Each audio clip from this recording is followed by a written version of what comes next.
We all clapped to be polite, like, yay, thank you for being untalented, we validate you. Hello users of the internet and welcome to my YouTube channel. If you're one of my current 590 subscribers, then welcome back. And if you're not, you deserve a lifetime of suffering. Today I'm gonna do something that I haven't done in a while and complain about the human race and how they've wronged me in the past. Because the healthy choice of letting go and moving on from your problems is just too on the nose. As I've probably mentioned in the past, I'm interested in acting and singing and musical theatre and any other conceited strand of performing arts you can think of, and have therefore been to 1 or 2 auditions in my time. At the end of 2016, when I finished high school, I decided to just go out and audition for a bunch of tertiary performing arts institutions, regardless of whether or not I'd researched them, because I figured what's the worst that could happen, you know?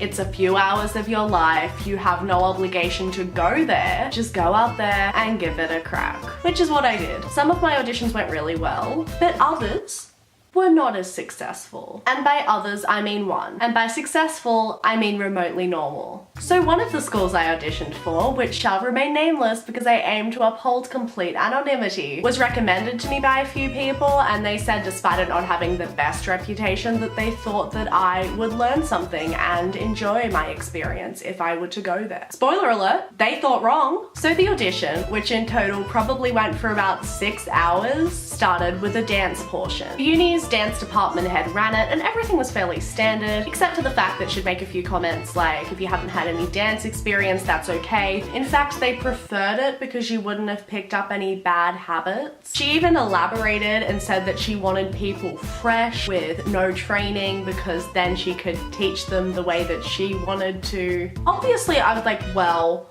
that's a bit weird, but I just kind of chalked it up to her trying to make the non-dancers feel better and more confident, so just moved on and didn't really think much of it. Next up was the singing portion, which, my friends, is where today's story really begins. The head of the entire musical theatre department was the woman running it, and before we even got into the singing, she decided to go around the circle of people and conduct some getting to know you style interviews. The 3 or so people before me were asked about their training and said that they hadn't really done anything to do with performance up until now, and that this was a new dream that they were keen to pursue untrained at the age of 18 or over, which, you know, is sweet, but perhaps a little misguided. Needless to say, I was feeling moderately good about my previous experience. So ego boosted, when it finally came to me, I said that I'd been studying singing and dancing and acting since I was young, and that I'd been in a few shows, and before I could say anything else, she was like, so naturally I was like, oh, is something wrong?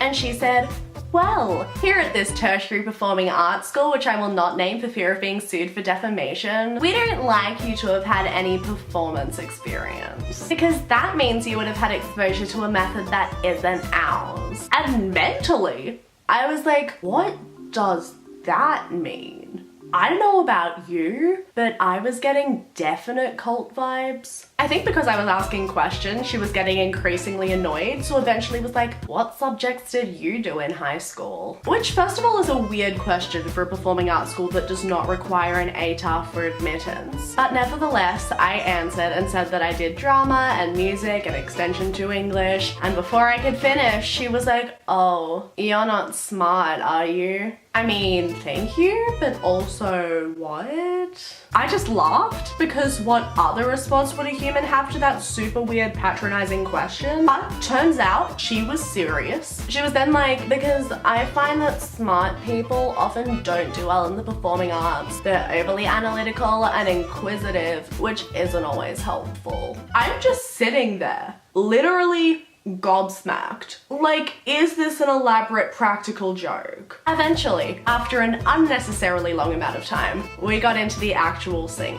We had to prepare 2 contrasting musical theatre audition pieces, which means that I had to sit through not 1, but 2 pieces from the self-proclaimed inexperienced people I mentioned before. I don't mean to be mean, but most of them were not good. However, they got through both their songs, and then the head of the department was like, great, thank you, and just kept moving down the line. Pretty standard audition stuff. Eventually, it was my turn, and did I have the same mundane, thoroughly normal experience that everyone else had? No. Why would I? I got up, gave the sheet music to the pianist, sang literally 2 lines of my first song, and she was like, no, stop.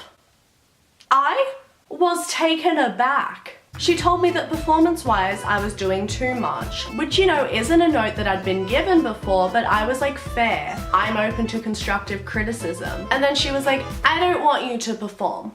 No facial expressions, no gestures, just sing. This seemed pretty off, considering I was auditioning for a musical theatre course.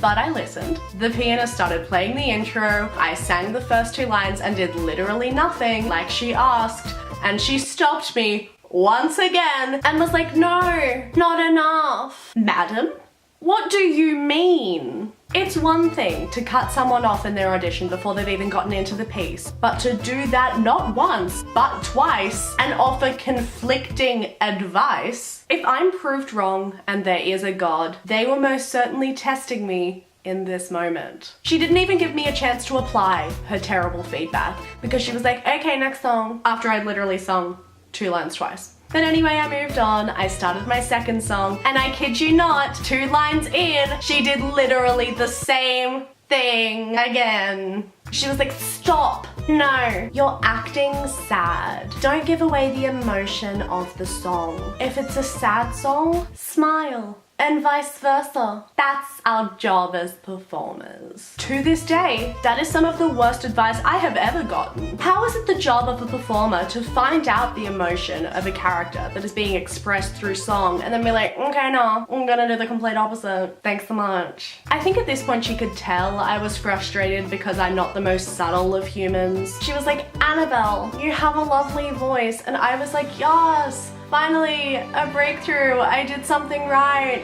But then no, just kidding, because she followed that with, that does not matter. We don't look for people who can sing. We don't look for people who can perform. That's not what we need. At this point, she stood up from her chair, walked over to me, and held my hand in front of everyone in the room. How is that an A, appropriate, and B, normal thing to do? Everyone was literally laughing because what is happening? Like, first of all, don't touch me, that's weird. And second of all, if you hate what I'm doing, stay seated and tell me to leave. I would have much preferred that. So then I was like, okay, can I apply that incredibly vague and nonsensical feedback and try again? And she was like, that's all.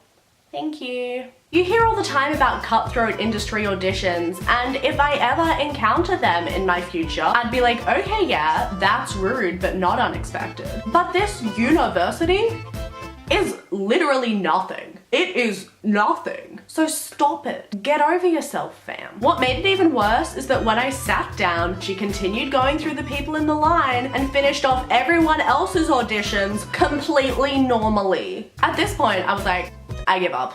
I quit. I haven't gotten in, and quite frankly, I don't think I want to. And I also know that it wasn't just me who thinks that my audition went terribly and super weirdly, because afterwards I was complaining to everyone else, and instead of pretending to lie and being like, oh yeah, you never know, they were like, yeah, wow, sorry. Perhaps the weirdest part of all of this is that less than a week later, I got an email saying that I had gotten in.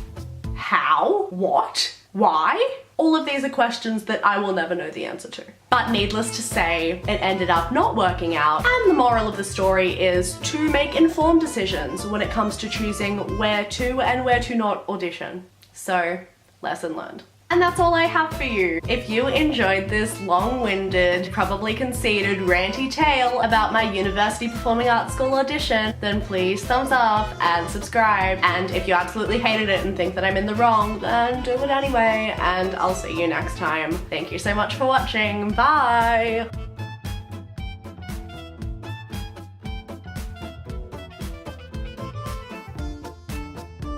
It's a few hours of your life. You have no obligation. Obligation?